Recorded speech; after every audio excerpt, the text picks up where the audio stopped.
Bueno, vamos a ver lo que no hemos podido ver en la clase, que es la reflexión interna total. O reflexión total interna. A pesar de que aquí se habla de una reflexión total interna, esto lo vamos a plantear como una refracción. O sea, vamos a partir de la expresión de la ley de Snell, a donde, está entendido, esta es la ley de Snell, a donde tenemos que n es el índice de refracción,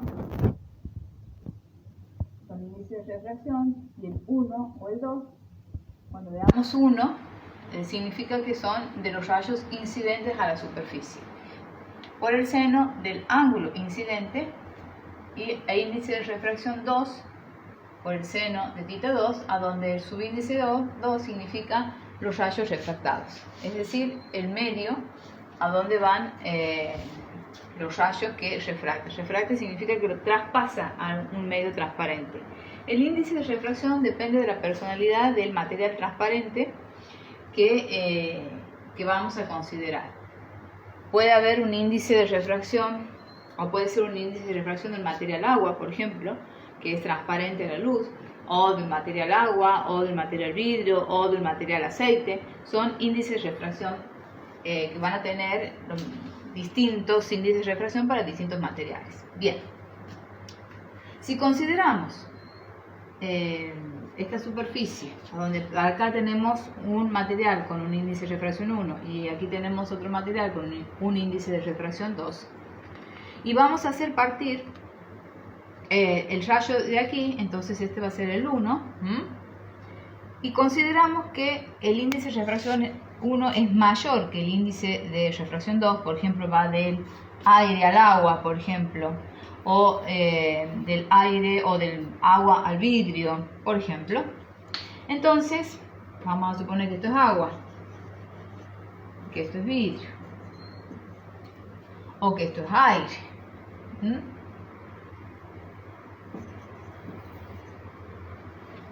Aire, o sea, del mayor a menor. Entonces, viene el rayo incidente, se topa con la superficie de interfaz, vamos a hacer la normal, la trazamos a la normal, y entre normal y rayo vamos a tener el ángulo incidente. ¿Y qué sucede en una refracción? No mantiene la dirección, sino que se quiebra el rayo.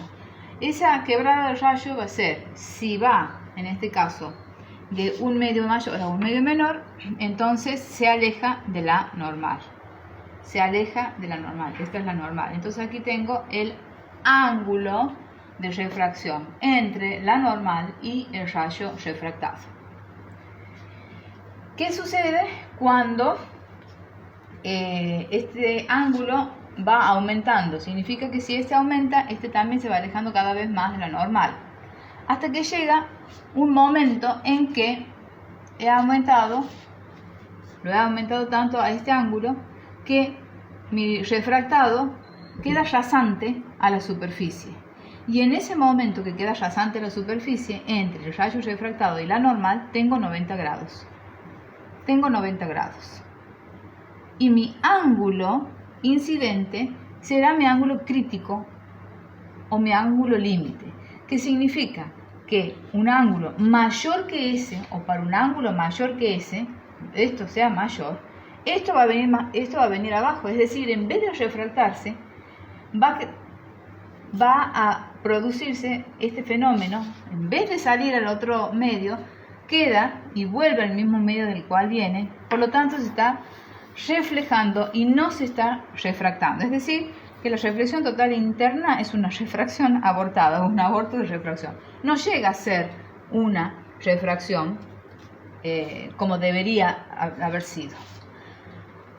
En ese momento que tenemos el ángulo crítico o el ángulo límite, si aplicamos la ley de Snell, en el momento que el ángulo es crítico, yo voy a tener que mi ángulo refractado va a ser 90 grados en el momento. Por lo tanto, mi ley de Snell queda de la siguiente manera. Y si esto es 1, entonces de esta ley lo que vamos a tener es que me va a quedar n1 por el seno del ángulo 1 crítico o límite N2, porque esto es 1. Y de aquí, si conocemos los índices de refracción de los dos medios, yo puedo saber, o podemos saber, cuál es el ángulo límite a partir del cual no vamos a ver algo que está, vamos a suponer que si esto es agua no lo vamos a ver. Volvamos aquí. ¿Cómo se entiende esto en una práctica? Si esto es agua y aquí tengo un pescadito, un pececito, tengo aquí justo el ojo del pececito o el pececito, esto es un rayo, que son muchos rayos los que se refractan, que si una persona está mirando y a esa persona está cayéndole o llegándole los rayos refractados, entonces esa persona lo que hace es ver a este objeto que está aquí. Lo que ve la persona es lo que vamos a hacer así, va a ser una proyección de esto. El ojo del pescadito, la persona lo va a ver aquí, ese es el ojo del pescadito. La persona lo va a ver aquí. Es por eso que cuando nosotros estamos fuera del agua y a lo mejor vemos un objeto que está dentro del agua, nuestros mismos pies dentro del agua, nosotros lo que vemos es verlo más arriba de lo que realmente es la imagen. Lo vemos más arriba, más cerca de la superficie de lo que realmente está. Es lo que sucede aquí. El pez está aquí, pero lo que nosotros vemos está mucho más arriba. Es lo que nosotros lo vemos. Si la persona sigue teniendo aquí el mismo ojo, ya no le llega el rayo refractado. Es decir, que el pececito puede estar, pero si a la persona no le cae el rayo refractado, esa persona ya no lo está viendo a ese pececito. Y mucho menos cuando ocurre la reflexión total interna, entonces la persona tiene el ojo aquí y no le llega ningún rayo, pero el objeto sigue estando, pero la persona no lo ve. Una persona fuera aquí, al no caerle o no haber ningún rayo refractado, entonces esa persona no ve la imagen de lo que está dentro, en este caso si tomamos que es dentro del agua.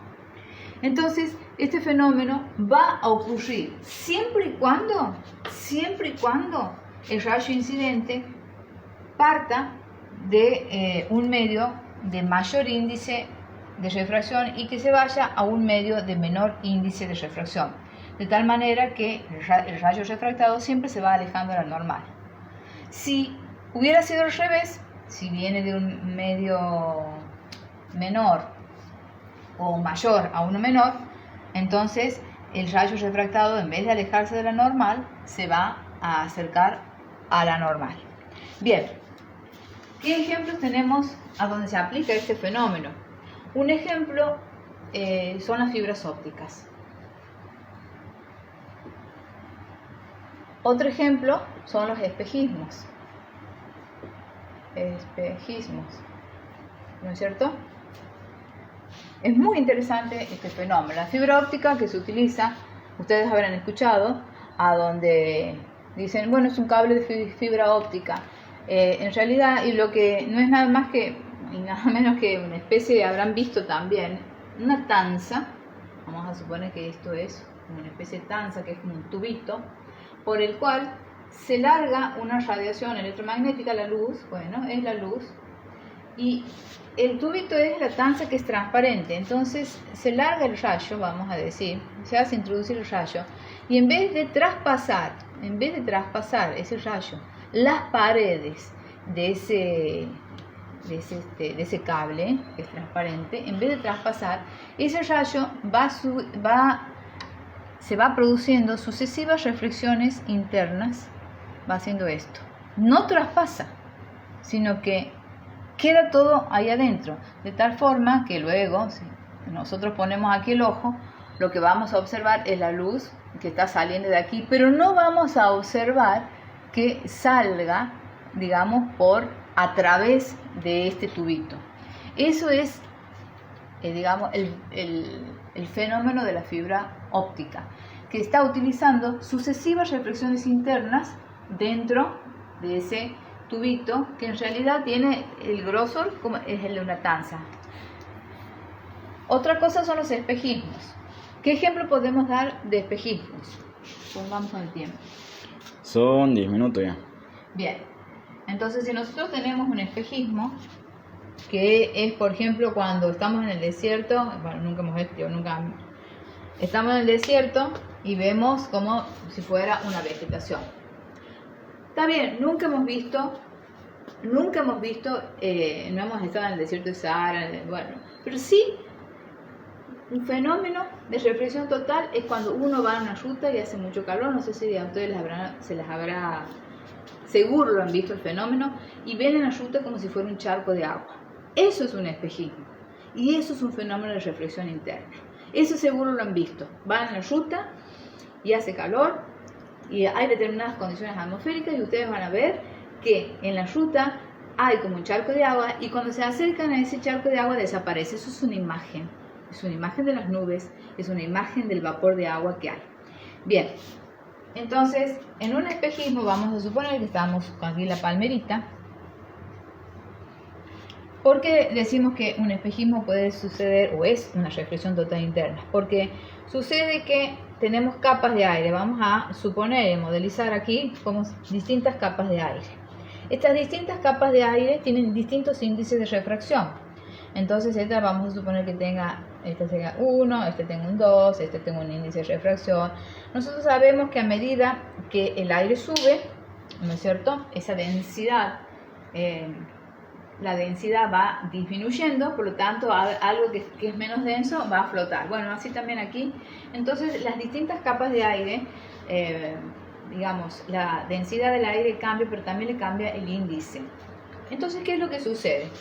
Si nosotros tenemos que de esta palmera le salen de cada punto de la palmera, suponemos que le salen infinitos rayos, vamos a tomar uno solamente, que le salga de aquí. Entonces, ¿qué va a suceder a medida que va pasando de un índice 1 a un índice 2, a un índice 3? Lo que va a ir sucediendo es que lo que está más abajo es más denso y lo que está más arriba es menos denso. Si bien la densidad no es lo mismo que el índice de refracción, no es lo mismo, podemos más o menos darnos una idea que lo que está más arriba tiene un índice de refracción mucho menor. Por lo tanto, va de un índice de refracción mayor a uno menor. Entonces, cada vez que se refracte este rayo, se aleja de la normal, cada vez que se aleja más de la normal, cada vez que se aleja más de la normal, hasta que vuelve, va volviendo. Y una persona aquí, a esa persona que le cae el rayo que no es refractado ya, sino que se le ha producido esta reflexión total interna, una persona que está mirando, le está cayendo la imagen, lo que está viendo esta persona es la imagen de la palmera. Es la imagen de la palmera, que entre lo que ve la persona y la palmera puede haber unos cuantos kilómetros. Puede haber muchos kilómetros, y entonces esta persona lo que está viendo es justo porque en ese momento a sus ojos le llegan los rayos refractados, y eso es un espejismo, y eso es lo que nos pasa en la ruta cuando nosotros vemos el charquito de agua, nos acercamos y desaparece. Bien, este es el fenómeno de la reflexión interna. Nos vemos.